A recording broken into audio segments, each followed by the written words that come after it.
সবজি খেতে আমরা সবাই অনেক পছন্দ করি। এরকম সবজি আমাদের শরীরের জন্য অনেক বেশি উপকার হয়। সেরকম একটি সবজি রেসিপি আপনাদের সাথে শেয়ার করছি। পুরো ভিডিওটি মনোযোগ সহকারে দেখতে থাকুন। চলুন আমার কিচেনে। প্রথমে আমি এখানে কুকিং অয়েল দিয়ে দিচ্ছি পরিমাণ মতো। এরপর 3টি মাঝারি সাইজের পেঁয়াজ কুচি কেটে দিচ্ছি। 5টি কাঁচামরিচ মাঝখানে কেটে খুব ভালো করে এগুলোকে দিয়ে মিশিয়ে নেব। এখানে রসুন বাটা 1 চা চামচ দিয়ে দেব। ভালো করে তেলের মধ্যে কষিয়ে নিতে হবে যেন কাঁচা গন্ধটি চলে যায়। এখানে হলুদ গুঁড়ো হাফ চা চামচের থেকেও একটু বেশি, লাল মরিচ গুঁড়ো দেব না। জিরা ধনিয়া গুঁড়ো হাফ চা চামচের থেকেও একটু বেশি দিতে হবে। লবণ স্বাদ মতো দিয়ে খুব ভালো করে তেলের মধ্যে মিশিয়ে নিব। এরপর যে সবজিটা দিব খুব ভালো করে ধুয়ে পানি ঝরিয়ে রেখেছিলাম সবগুলোই এখানে দিয়ে দিচ্ছি। চিচিঙ্গাগুলো খুব ভালো করে ধুয়ে এভাবে একটু মোটা করে কেটে নিয়েছি।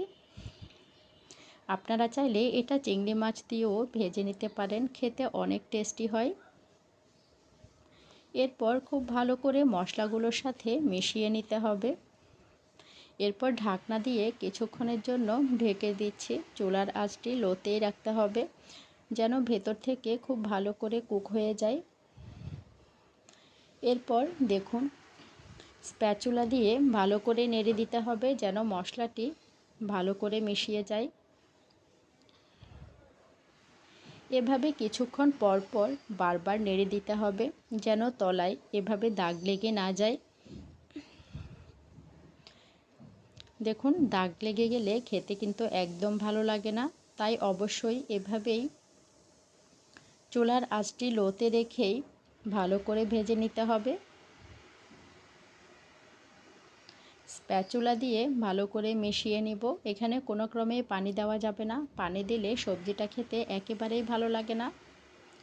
এরপর ঢাকনাটি উঠিয়ে ধনেপাতা কুচি দিয়ে দিচ্ছি। আরও 2টি কাঁচামরিচ উপর দিয়ে কেটে দিচ্ছি এবং ধনেপাতা কুচি দিয়ে ঢাকনা দিয়ে কিছুক্ষণের জন্য ঢেকে দিব।